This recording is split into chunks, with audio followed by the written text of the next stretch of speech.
오늘 하나님께서 우리에게 주시는 말씀은 레위기 19장 35절과 36절입니다.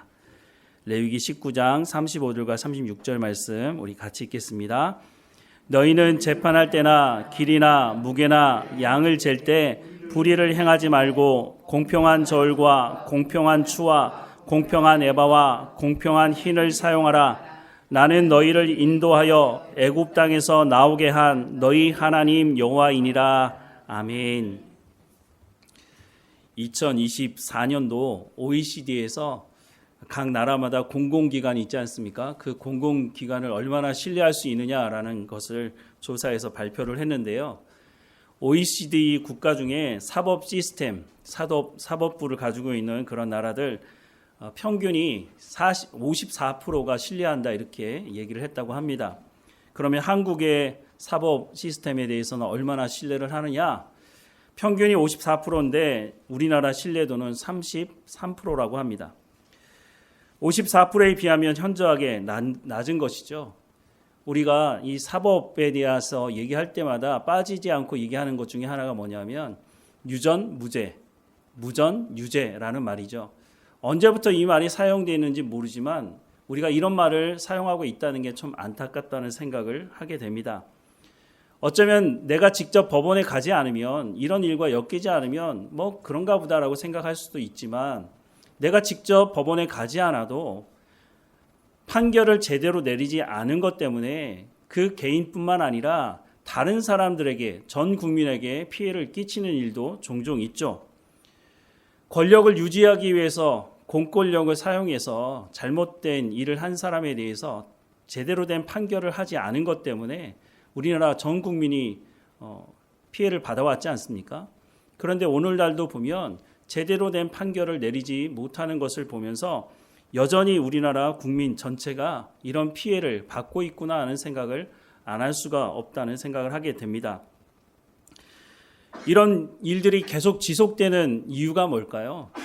많은 사람들이 좀 제대로 된 재판이 있으면 좋겠다는 생각을 하지만 기존의 기득권을 가지고 있는 사람들은 교묘하게 또 자기들이 가지고 있는 그 기득권을 놓지 않기 위해서 수단과 방법을 가리지 않고 참 교묘하게 판결을 내리는 모습을 보게 됩니다. 이런 모습을 보면서 많은 사람들이 분노하게 되는 거죠. 사법 시스템에 대해서 33%만 신뢰한다고 말하는 것은 반대로 말하면 뭡니까? 67%는 불신임하고 있다라고 하는 말을 하고 있는 것이죠. 법을 만드는 이유가 뭡니까? 공평하지 않는 세상을 공평하도록 또 질서를 잡고 상식이 통하는 사회를 만들기 위한 것 아닐까요?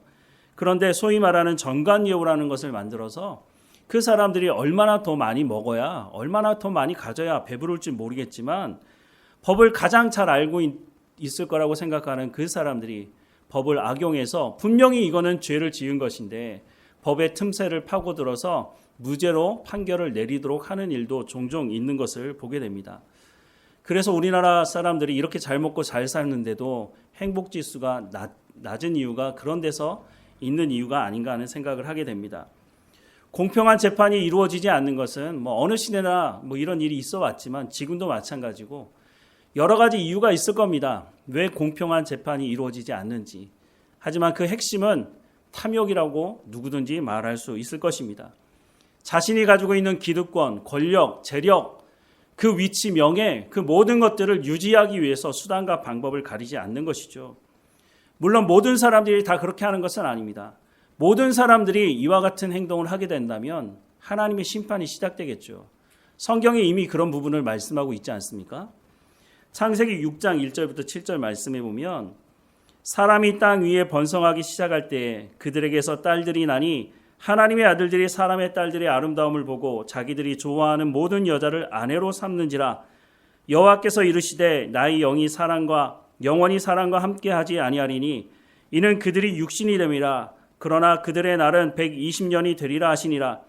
당시에 땅에는 네피림이 있었고 그 후에도 하나님의 아들들이 사람의 딸들에게로 들어와 자식을 낳았으니 그들은 용사라 고대의 명성이 있는 사람들이었더라.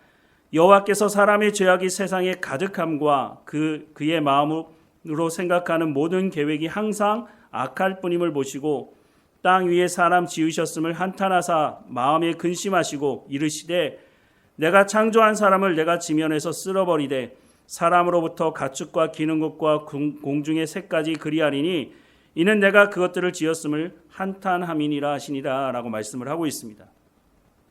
하나님의 사람들조차 자신의 탐욕을 쫓아 살아가게 되었다고 하니 하나님께서 심판을 하지 않을 수가 없는 상황이 되었다고 하는 것이죠. 그 중에 노아라고 하는 사람은 하나님의 말씀을 듣고 순종했다라고 말씀을 하고 있는데 하나님께서 그러면 노아에게만 귀뜸해주고 야 내가 홍수로 심판할 거니까 몰래 방주를 만들어라 이렇게 했습니까? 그렇게 하지 않으셨죠. 누구나 보고 알 수 있도록 큰 배를 만들었습니다. 하나님께서 심판하시겠다고 말씀을 노아에게만 하신 것이 아니라 그 땅에 살고 있는 모든 사람들에게 말씀하셨지만 그 말씀을 들은 사람은 노아밖에 없었다고 하는 것입니다. 이 사람들이 왜 하나님의 말씀 듣기를 거부했을까요? 분명히 배도 만들고 하나님께서 이 폭력이 난무하는 세상을 심판하시겠다고 말씀하시는데 이 사람들이 왜 하나님께 돌아오지 않았을까요? 그 중에 가장 중요한 이유는 예수님도 그런 말씀을 하셨지만 이 사람들이 먹고 살고 하는데 아무런 문제가 없었다는 거죠. 아니 지금 내가 당장 잘 먹고 잘 사는데 무슨 하나님의 심판이 있겠느냐라고 말하면서 듣지 않은 것이죠. 우리가 성공하고 잘되고 물질적인 많은 것들을 쌓을 때에 하나님의 말씀을 듣지 않는다면 그것을 복이라고 말할 수 있을까요? 그것을 저주라고 말할 수 있을 것입니다. 창세기 6장 7절부터 8절 말씀을 보면 이르시되 내가 창조한 사람을 내가 지면에서 쓸어버리되 사람으로부터 가축과 기는 것과 공중의 새까지 그리하니니 이는 내가 그것들을 지었음을 한탄함이니라 하시니라. 그러나 노아는 여호와께 은혜를 입었더라 라고 말씀합니다. 노아만 은혜를 받은 게 아니죠. 하나님은 모든 사람을 구원하기 원하는 마음을 가지고 계셔서 노아에게 모든 사람이 볼 수 있도록 방주를 만들라고 말씀하셨지만 노아만 은혜를 받은 것은 노아가 하나님의 말씀을 듣고 응답하는 삶을 살았기 때문이라고 하는 것이죠. 잘 먹고 잘 살고 성공하고 출세하는 것, 그것이 복의 기준이 아니라 하나님의 말씀을 듣고 순종하는 것이 복의 기준이다라고 하는 것을 성경이 말씀해주고 있다는 거죠. 시편 1편에 보면 복 있는 사람은 악인들의 꾀를 따르지 아니하며 죄인들의 길에 서지 아니하며 오만한 자들의 자리에 앉지 아니하고 오직 여호와의 율법을 즐거워하여 그 율법을 주야로 묵상하는도다라고 말씀합니다.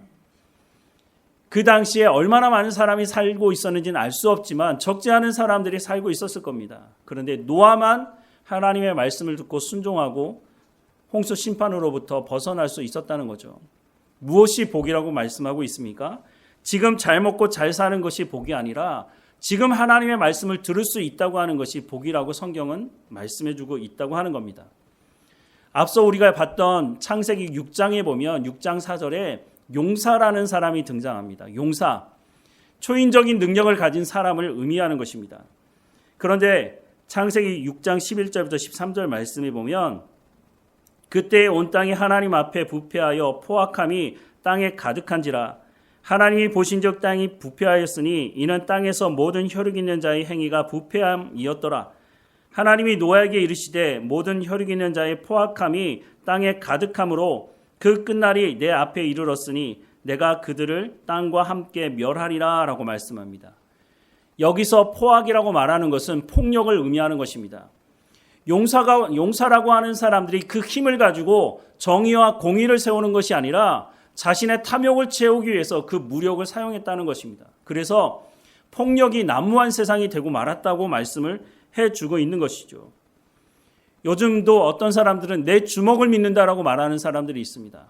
내 주먹, 폭력을 의미하는 것 아닙니까? 내 힘을 의지하겠다는 것 아닙니까?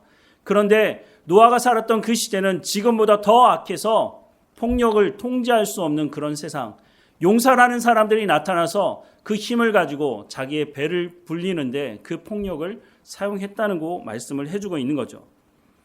사람들이 자족하고 하나님 말씀에 순종한다면 용사는 필요가 없는 것이죠. 왜냐하면 자족하고 하나님의 말씀에 이웃을 사랑하라고 말씀하니 서로 싸울 필요가 없는 것입니다. 여러분도 보셨겠지만 슈퍼맨이라고 하는 영화 있지 않습니까? 오래된 영화지만 요즘에는 그거보다 더 강력한 영웅들이 등장하는 영화가 많죠. 그런데 사람들은 그런 슈퍼맨과 같은 강력한 힘을 가지고 등장하는 사람들에 대해서 환호합니다. 만약에 이런 사람들이 없다면 세상은 평화로울 겁니다. 반대로 슈퍼맨과 같은 이런 영웅적인 사람들이 등장했다는 말은 무슨 말입니까? 슈퍼맨이 등장하지 않으면 해결할 수 없는 악이 존재한다는 것을 말하는 것 아니겠습니까? 슈퍼맨이 존재해야 이 악한 폭력을 사용하는 이런 세력들을 압제할 수 있다는 것을 말해주고 있다고 하는 것이죠. 반대로 말하자면 슈퍼맨과 같은 이 영웅적인 사람들이 존재하지 않는 세상이라고 말한다고 하는 것은 문제가 없는 거죠. 폭력이 난무하지 않고 평화로운 세상이라고 말할 수가 있는 것입니다. 그런데 사람들은 슈퍼맨과 같은 엄청난 힘을 발휘하는 사람들을 늘 기다립니다. 그 말이 무슨 말일까요? 우리가 살아가는 세상이 폭력이 난무하는 세상이라고 우리가 스스로 말하고 있는 것이 아닌가 하는 생각을 하게 됩니다. 창세기 6장 5절 이하의 말씀 다시 보면 여호와께서 사람의 죄악이 세상에 가득함과 그의 마음으로 생각하는 모든 계획이 항상 악할 뿐임을 보시고 땅 위에 사람 지으셨음을 한탄하사 마음에 근심하시고 이르시되 내가 창조한 사람을 내가 지면에서 쓸어버리되 사람으로부터 가축과 기는 곳과 공중의 새까지 그리하리니 이는 내가 그것들을 지었음을 한탄함이니라 하시니라 라고 말씀을 하고 있습니다. 그래서 결국 회개하고 돌이키지 않은 이 사람들을 하나님께서 홍수로 심판하십니다. 그런데 하나님께서 이렇게 심판하실 때 하나님께서 감정적으로 환경에 따라서 하나님 마음대로 심판했느냐? 성경은 그렇게 말씀하고 있지 않다는 겁니다. 어떤 사람들은 하나님에 대해서 전하면 하나님은 자비도 없는 분 아닙니까? 이렇게 말하는 사람이 있습니다. 왜냐하면 하나님이 성경에 진멸하라고 하는 말씀을 하고 있기 때문이라고 하는 것이죠. 그런데 이렇게 말하는 사람들은 하나님을 전혀 이해하지 못하는 사람입니다. 하나님께서 아브라함에게 가나안 땅을 주시겠다고 약속을 하셨죠. 그런데 아브라함 시대에 하나님께서 그 땅을 아브라함에게 주셨습니까?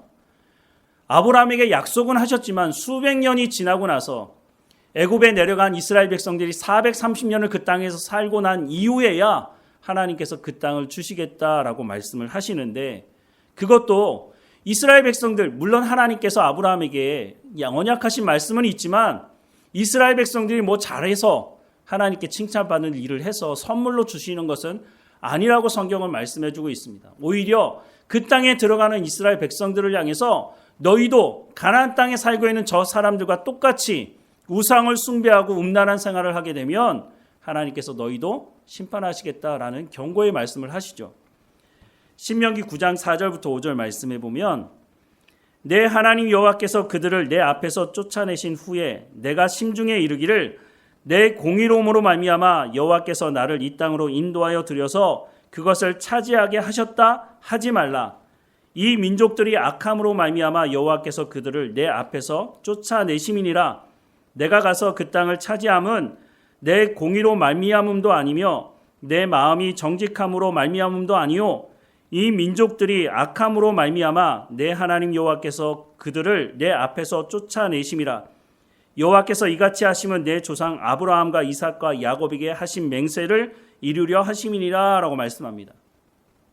하나님이 언약의 말씀을 성취하는 것은 맞지만 아브라함 때 그 땅을 주시지 않는 이유는 그 땅에 살고 있는 가나안에 살고 있는 원주민들의 죄악이 하나님께서 심판하실 정도는 아니었다라고 말씀을 하는 거죠. 하나님께서 아브라함을 통해서 하나님이 누구이신지를 가나안 사람들에게 보여주셨지만 가나안 사람들은 하나님을 보면서도 하나님을 믿지 않았죠. 자기들이 섬기는 그 신을 계속해서 섬겼고 그 신을 통해서 음란한 일들이 계속해서 일어나서 결국은 하나님께서 심판할 수밖에 없는 지경에 이르렀기 때문에 내가 이 땅을 주는 이유는 너희가 가나안 땅에 있는 이 사람들을 심판하는 것이다 라고 말씀을 하고 있는 겁니다. 그러니 하나님께서 진멸하라고 하실 때 이 진멸의 의미는 하나님께서 기분 나빠서 그냥 상황에 따라서 없애버려 이렇게 얘기하는 것이 아니라 그 죄악을 회개하라고 돌이키라고 말했음에도 불구하고 회개하고 돌이키지 않기 때문에 하나님께서 수백 년을 참고 기다리시다가 그래서 하나님께서 진멸하라고 하는 심판을 하게 되었다라고 말씀하고 있습니다. 그러니 이런 하나님을 향해서 하나님은 자비가 없어 말하는 것은 말이 안 되는 거죠.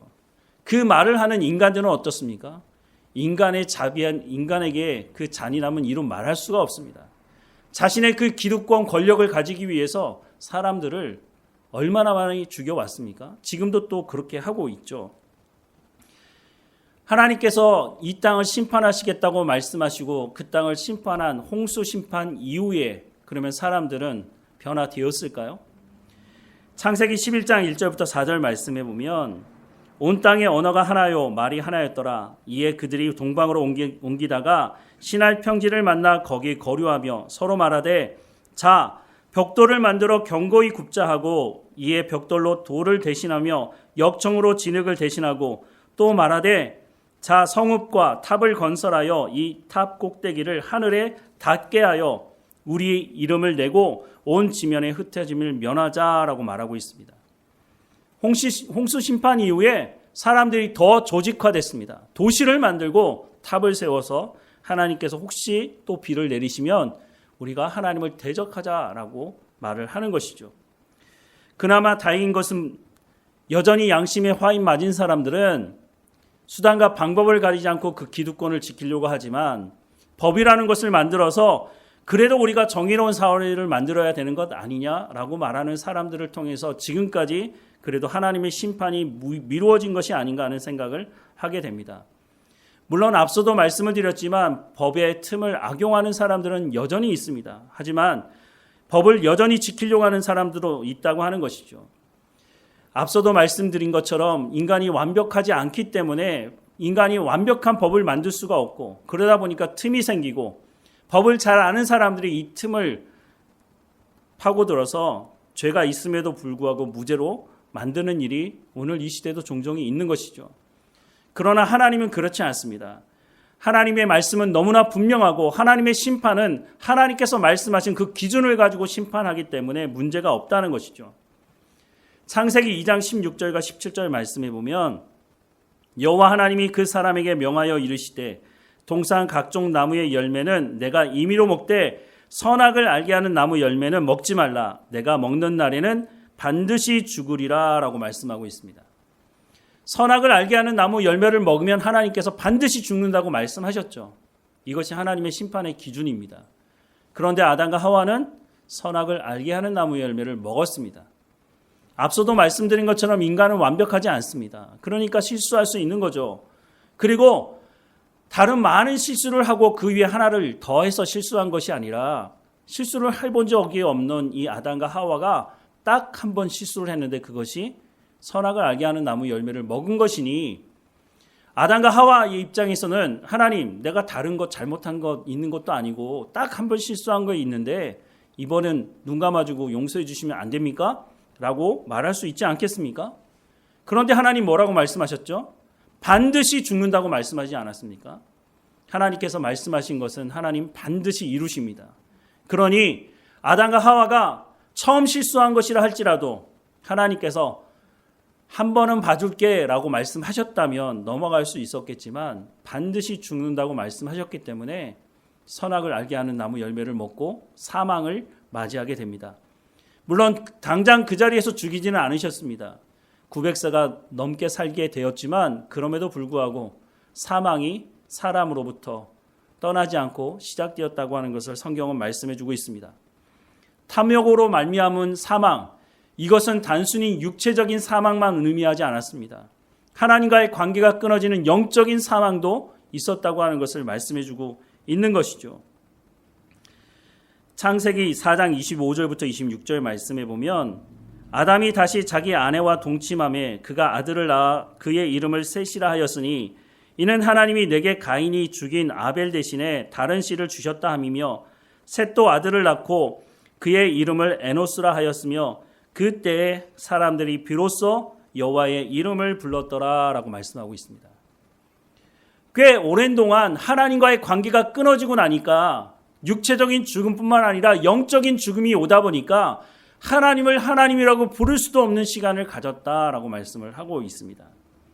하나님의 말씀에는 예외가 없습니다. 하나님께서 반드시 죽겠다라고 말씀하셨으니 사망이 오기 시작했다고 하는 것이죠. 그러면 이것으로 모든 것이 끝난 것이냐? 하나님은 최종 심판을 내리시는 재판장이십니다. 하나님께서 최종 심판을 내리시는 재판장이니 누구도 하나님의 재판에 대해서 시비를 걸 수가 없는 것이죠. 그렇다 보면 하나님께서 이거는 내가 너무 심한 것 아니야? 라고 하면서 하나님께서 그 말씀을 바꾸신다고 한들 누가 뭐라고 하겠습니까? 그런데 하나님은 그러지 않으신다는 겁니다. 하나님은 말씀하신 것을 반드시 이루는 분이시기 때문에 하나님께서 반드시 죽는다고 하면 죽게 되는 것이죠. 예외가 없습니다. 그러면 이 모든 것이 그냥 이것으로 끝나는 것이냐? 하나님은 그렇게 하지 않으셨습니다. 그런데 문제가 있죠. 인간의 죄의 문제를 해결하려면 누군가 인간의 죄를 대신해서 죽어야 하는데 그 말을 속죄, 대속이라고 말하기도 하는데요. 인간이 죄가 있는데 그 죄가 있는 인간이 그러면 인간의 죄를 대속할 수 있느냐? 그건 불가능하다고 하는 것이죠. 그래서 하나님께서 어떻게 하십니까? 하나님의 아들이신 죄가 없으신 예수님을 이 땅에 보내시기로 계획을 하시는 거죠. 아무리 하나님 아버지께서 이 계획을 세우신다 하더라도 예수님께서 이 계획을 수용하지 않으신다면, 예수님이 이 땅에 오셔서 십자가 위에서 피 흘려 죽지 않으신다면 이 문제는 해결할 수가 없는 것이죠. 그런데 예수님께서 이것을 수용하시고 이 땅에 오셔서 십자가에 못 박혀 죽으시고 피를 흘리심으로 그 십자가 사건, 이 하나님의 언약의 말씀을 믿는 사람들이 죄 용서함을 받고 하나님과의 관계가 회복될 수 있도록 하셨다라고 말씀을 하십니다. 하나님은 재판장으로 편법을 쓰지 않으십니다. 하나님은 말을 바꾸시는 분도 아니십니다. 하나님은 말씀하신 것을 반드시 이루시는 분이라고 말씀하고 있죠. 그래서 예수 그리스도의 이 십자가 사건을 믿고 예수 그리스도의 이 보혈의 피를 믿는 사람들, 하나님의 언약의 말씀을 믿는 사람들은 하나님께서 구원하시겠다고 약속하신 그대로 하나님께서 구원을 베풀어 주신 것이죠. 하나님은 공평하시고 사람을 외모로 판단하지 않으신다라고 말씀합니다. 하나님의 말씀에 심판의 기준이 있죠. 하나님 스스로도 하나님께서 말씀하신 그 기준을 가지고 심판하신다라고 말씀합니다. 마태복음 7장 21절부터 23절 말씀해 보면 나더러 주여 주여 하는 자마다 다 천국에 들어갈 것이 아니요 다만 하늘에 계신 내 아버지의 뜻대로, 내 아버지의 뜻대로 무슨 말입니까? 하나님의 말씀대로 행하는 자라야 들어가리라. 그 날에 많은 사람이 나더러 이르되 주여 주여 우리가 주의 이름으로 선지자 노릇하며 주의 이름으로 귀신을 쫓아내며 주의 이름으로 많은 권능을 행하지 아니하였나이까 하리니 그때 내가 그들에게 밝히 말하되 내가 너희를 도무지 알지 못하니 불법을 행하는 자들아 내게서 떠나가라 하리라 라고 말씀합니다. 하나님의 최종 심판을 의미하는 것이죠. 그때 하나님께서 심판을 어떻게 하신다고요? 불법을 행하는 것과 법대로 행하는 대로 하나님께서 양과 염소를 나누신다라고 말씀합니다. 불법이 뭡니까? 하나님 말씀대로 순종하지 않은 것이죠. 하나님 말씀에 순종할 때에 우리가 천국에 들어갈 수 있다라고 하는 것을 분명히 말씀합니다. 사람들이 팔은 안으로 굽는다고 말하죠. 하나님은 그렇게 심판하지 않으신다는 겁니다.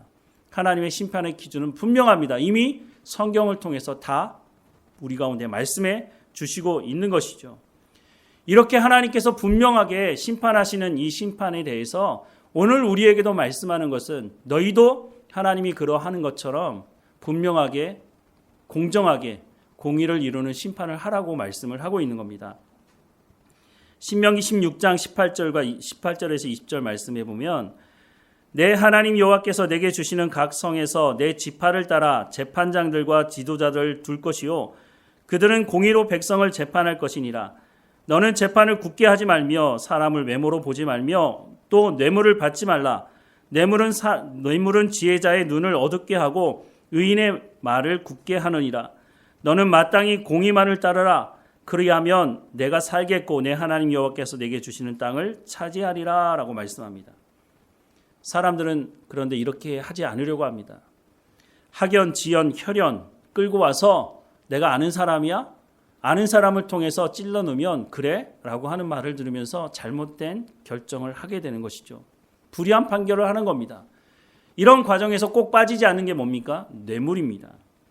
하나님은 감정에 따라 학연, 지연, 혈연에 따라 판결하지 않으시고 하나님은 뇌물도 받지 않으신다라고 분명히 말씀하고 있다고 하는 것이죠. 그런데 우상을 섬기는 사람들은 이 뇌물을 적절하게 사용할 줄 압니다. 더 많은 복을 얻기 위해서 우상에게 더 많은 재물을 얻기 위해 뇌물을 바치죠. 그런데 이 사람들 그냥 바치지 않습니다. 정성을 다해서 뇌물을 바치는 모습을 볼 수가 있는 것이죠. 그런데 하나님의 판단 기준은 거기에 있지 않습니다. 하나님은 말씀의 기준으로 판단하신다고 말씀합니다. 이렇게 학연, 지연, 혈연에 얽매이지 않는 공정한 판단을 하라고 말씀하는 이 말씀은 여러 곳에서 말씀하는데요. 좀 전에 봤던 18절부터 20절 말씀을 다시 보면 내 하나님 여호와께서 내게 주시는 각성에서 내 지파를 따라 재판장들과 지도자들을 둘 것이요 그들은 공의로 백성을 재판할 것이니라. 너는 재판을 굳게 하지 말며 사람을 외모로 보지 말며 또 뇌물을 받지 말라. 뇌물은 지혜자의 눈을 어둡게 하고 의인의 말을 굳게 하느니라. 너는 마땅히 공의만을 따르라. 그리하면 내가 살겠고 내 하나님 여호와께서 내게 주시는 땅을 차지하리라 말씀합니다. 이 말씀 외에도 성경의 여러 곳에서 이 공의로운 제대로 된 재판을 하라고 말씀하는데요. 신명기 1장 16절부터 17절 말씀해 보면 내가 그때에 너희의 재판장들에게 명하여 이르기를 너희가 너희의 형제 중에서 송사를 들을 때에 쌍방간에 공정히 판결할 것이며 그들 중에 있는 타국인에게도 그리할 것이라. 재판은 하나님께 속한 것인즉 너희는 재판할 때 외모를 보지 말고 귀천을 차별 없이 듣고 사람의 낯을 두려워하지 말 것이며 스스로 결단하기 어려운 일이 있거든 내게로 돌리라. 내가 들으리라 라고 말씀합니다. 또 우리가 이미 봤지만 레위기 19장 15절 말씀에 보면 너희는 재판할 때에 불의를 행하지 말며 가난한 자의 편을 들지 말며 세력 있는 자라고 두둔하지 말고 공의로 사람을 재판하라 라고 말씀합니다. 레위기 19장에 재판을 공정하게 하라는 말씀이 두 번이나 나오고 있죠. 그런데 앞에 15절에 나오는 이 말씀은 사법적인 재판을 할 때 그렇게 말하는 것이고 오늘 본문은 경제적인 측면에서 저울이나 이런 여러 가지 것들을 속이지 말라라고 말씀을 하고 있는 것입니다. 어쨌든 간에 학연, 지연, 혈연 또 뇌물을 통해서 잘못된 판단을 내리지 않도록 하나님의 말씀을 가지고 이 모든 것을 판단하라라고 말씀을 하고 있는 것입니다. 그런데 앞서도 말씀을 드렸지만 이런 판단을 제대로 내리지 않고 있는 것이 우리가 살아가는 현실 아닙니까? 그 이유가 뭐라고 말씀드렸습니까? 지금 내가 잘 먹고 잘 살고 있기 때문에 내가 이렇게 잘못된 결단을 내리고 잘못된 판단을 내려도 내가 잘 먹고 잘 살고 있는데 그러면 뭐가 문제야? 라고 사람들은 생각을 한다고 하는 것이죠. 저는 오늘 우리가 살아가는 이 시대에 이렇게 학연이나 지연이나 혈연에 따라서 뇌물을 먹고 잘못 판단을 내리는 그 사람들 중에 그리스도인들이 있지 않기를 간절히 소망합니다.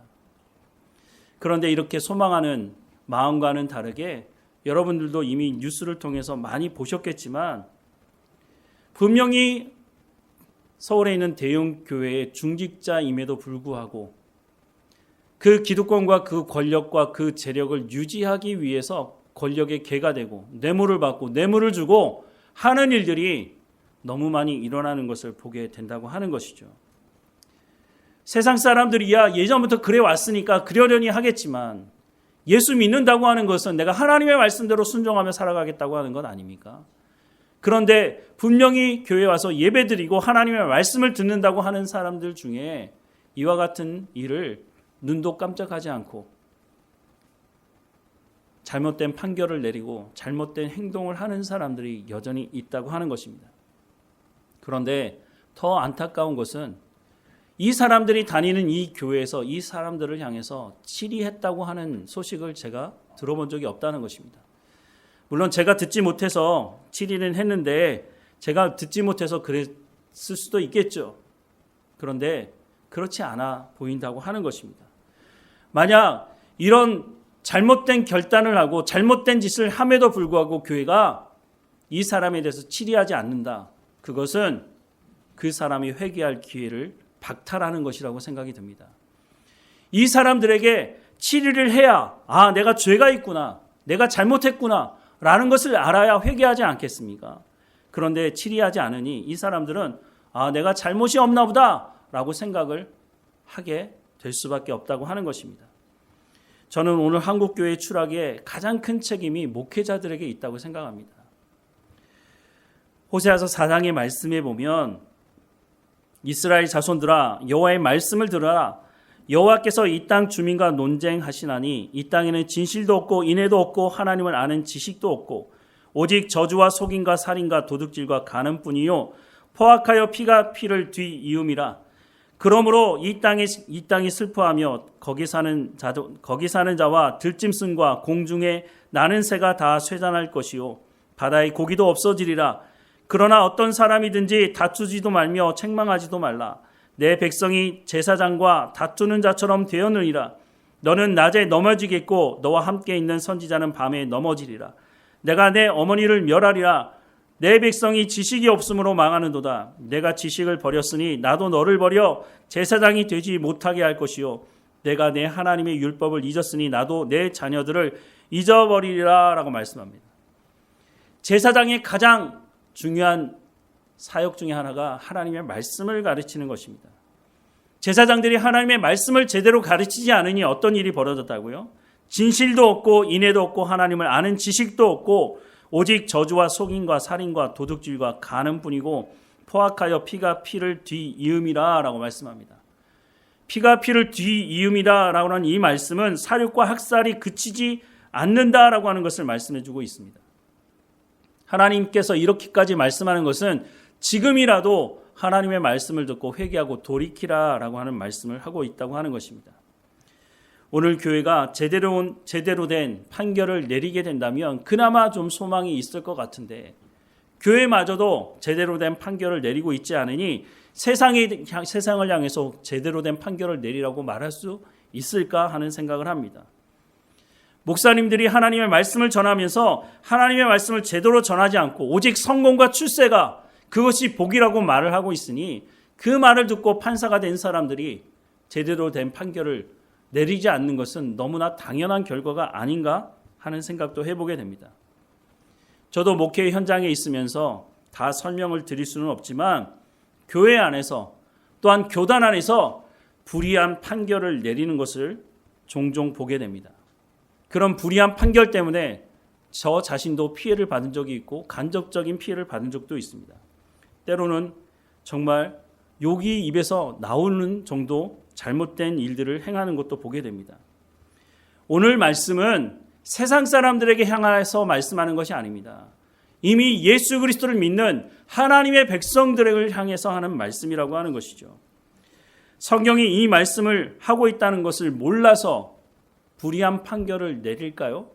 저는 전혀 그렇지 않다고 생각을 합니다. 성경에 분명히 하나님께서 제대로 된 판결을 내리라고 말씀하고 있음에도 불구하고 불의한 판결을 내리는 것은 양심의 화인 맞았기 때문이 아닌가 하는 생각을 하게 됩니다. 이 사람들과 창세기 6장에 나오는 용사들과 뭐가 다를까요? 자신의 탐욕을 채우기 위해서 예수 그리스도의 이름을 악용하는 사람들과 자기의 탐욕을 채우기 위해서 폭력을 사용하는 사람들과 뭐가 그리 다를까 하는 생각을 하게 됩니다.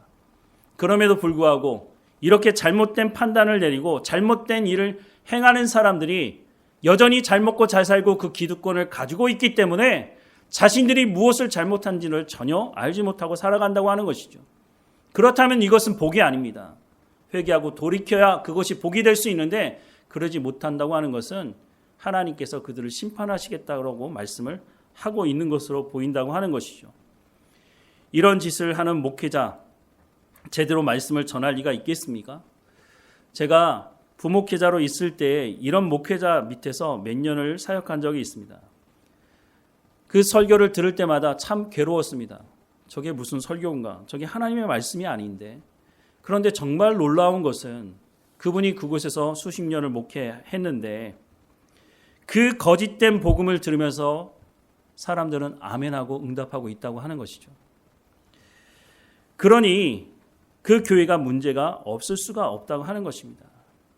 신앙생활을 제대로 하는 사람이라면, 정말 하나님 말씀 듣기를 사모하는 사람이라면 이거는 잘못되는데, 성경이 그렇게 말하고 있지 않은데, 이건 잘못된 판결인데 라고 하는 것을 말해야 되지 않겠습니까? 그런데 대부분의 사람들은 그 말에 그냥 아멘하고 잘되고 복되다고 하는 말만 하니까 그게 복음인 줄 알고 그 길을 따라가게 되는 것이죠.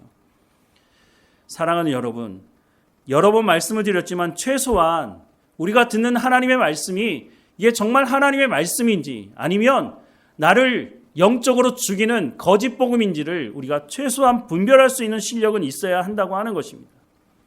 나 지금 잘 먹고 잘 살고 있으니까 문제가 없다고 여러분 착각하시면 곤란하다고 하는 것입니다. 하나님은 이런 사람들에 대해서 반드시 심판하신다라고 말씀합니다. 시편 82편 말씀에 보면 하나님은 신들의 모임 가운데서 서시며 하나님은 그들 가운데서 재판하시느니라. 여기서 말하는 신은 하나님과 같은 신을 말하는 것이 아니라 재판을 하는, 대리로 재판을 하는 사람들을 말하는 거죠. 2절 말씀에 너희가 불공평한 판단을 위하여 악인의 낫 보기를 언제까지 하려느냐. 가난한 자와 고아를 위하여 판단하며 곤란한 자와 빈궁한 자에게 공의를 베풀지며 가난한 자와 궁핍한 자를 구원하여 악인들의 손에서 건질지니라 하시는도다. 그들은 알지도 못하고 깨닫지도 못하여 흑암 중에 왕래하니 땅의 모든 터가 흔들리리로다. 내가 말하기를 너희는 신들이며 다 지존자의 아들들이라 하였으나 그러나 너희는 사람처럼 죽으며 고관에 하나같이 넘어지리로다. 하나님이여 일어나서 세상을 심판하소서. 모든 나라가 주의 소유이기 때문이니이다 라고 말씀을 하고 있습니다. 불법을 행하며 불법을 판단하는 사람들에 대해서 하나님이 심판하시겠다라고 말씀을 하고 있습니다. 작용이 있으면 반작용이 있는 법입니다. 불의한 판결을 내리는 것 때문에 우리가 괴로움 당하고 있지만 그 불의한 판결 때문에 하나님의 백성들은 어떻게 살아가려고 합니까? 더 온전히 하나님의 말씀을 들으려고 하고 하나님 말씀에 더 온전히 순종하려고 한다고 하는 것입니다. 불의한 판결로 말미암아 우리가 손해를 보고 우리가 어려움을 당할 때도 있지만 그것 때문에 오히려 우리가 하나님의 말씀을 더 붙들고 어둠이 짙을수록 작은 빛이 빛을 발하는 것처럼 하나님의 백성들은 이 어두운 세상에 더 빛을 발하며 살게 된다고 하는 것입니다. 다른 사람들이 다 불법을 행하며 불법적인 불의한 판결을 내리니까 나도 더 많은 이익을 위해서 불의한 판결을 내리겠다. 그것은 함께 망하는 길을 가겠다고 하는 것입니다. 하나님은 이 모든 것에 대해서, 이 불의한 판결에 대해서 반드시 심판하시겠다라고 성경은 분명히 말씀해주고 있다고 하는 것입니다. 그러니 오늘 하나님께서 말씀하는 말씀에 우리가 귀를 기울이고 하나님께서 공정한 정의로운 삶을 살아가라고 말씀하시니 우리가 제대로 판결을 내리고 하나님의 말씀에 온전히 순종함으로 하나님께서 말씀하시는 그 나라를 이루어가는 우리의 삶이 되기를 주님의 이름으로 축원합니다. 우리 다 함께 결단의 찬송 이후에 결단의 기도를 드리겠습니다.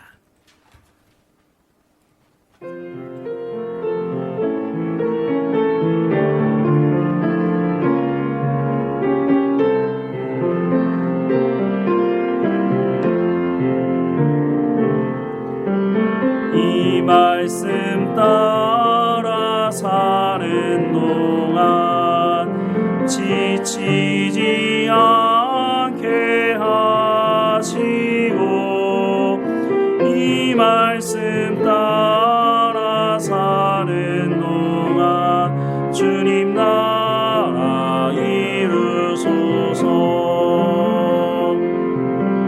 이 말씀 따라 사는 동안 지치지 않게 하시고 이 말씀 따라 사는 동안 주님 나라 이루소서. 오늘 들었던 말씀을 가지고 하나님께 은혜를 구하며 기도하십시다.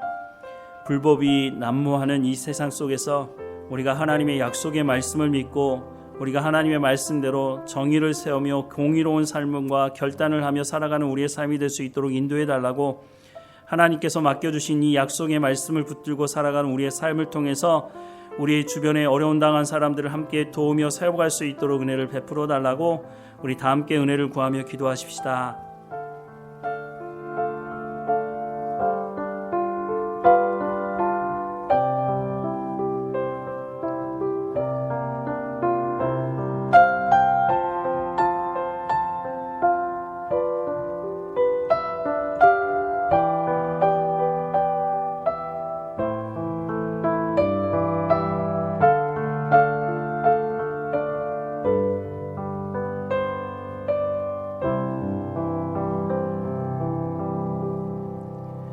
사랑하는 하나님, 오늘 우리에게 말씀하시는 이 말씀을 마음에 새기게 하시고 불법이 횡행하는 이 세상 속에서 하나님의 약속의 말씀을 믿고 우리가 순종하게 하시고 공의를 세우며 정의를 행하는 우리의 삶이 될 수 있도록 은혜를 허락해 주옵소서. 더 많은 것을 얻기 위해서 사람을 속이며 잘못된 판단을 내리지 아니하도록 우리 가운데 지혜와 명철을 허락해 주시며 하나님께 주시는 말씀에 순종하며 살아가는 우리의 삶이 될 수 있도록 인도해 주옵소서. 하나님, 마지막 날 불법을 행하는 자들아 내게서 떠나가라 라고 하는 그 판결을 듣지 않도록 우리가 하나님의 말씀에 순종함으로 착하고 충성된 종이라고 하는 하나님의 말씀을 들을 수 있도록 오늘 우리 가운데 주어진 우리의 삶에 충성을 다하며 하나님 맡겨주신 모든 일에 우리가 최선을 다하며 살아가는 삶이 될 수 있도록 인도해 주옵소서. 하나님, 이 땅 가운데 세워진 교회마다 깨어있게 하시고 목회자들이 하나님의 말씀을 제대로 선포하게 하시며 그 하나님의 약속의 말씀을 믿고 하나님 세상에 흩어진 모든 그리스도인들이 하나님의 나라를 이루며 살아갈 수 있도록 은혜를 허락해 주옵소서. 더 많은 것을 얻기 위해서 속이며 잘못된 판결을 내리는 사람들이 있다면 회개하고 돌이키게 하시고 모두가 하나님의 약속의 말씀을 붙들고 살아가는 삶이 될 수 있도록 하나님께서 주시는 복이 하나님의 말씀을 듣고 돌이키며 하나님의 말씀을 쫓아가는 것이라고 말씀하시니 우리가 그 복을 얻는 사람들이 될 수 있도록 이 한국 땅 가운데 하나님의 말씀을 듣고 주께 돌아온 모든 사람들이 이와 같은 삶을 살아갈 수 있도록 은혜를 베풀어 주옵소서. 이 한 주일의 삶을 하나님 우리를 인도하실 줄 믿고 감사하고 예수 그리스도 이름으로 기도드립니다. 아멘.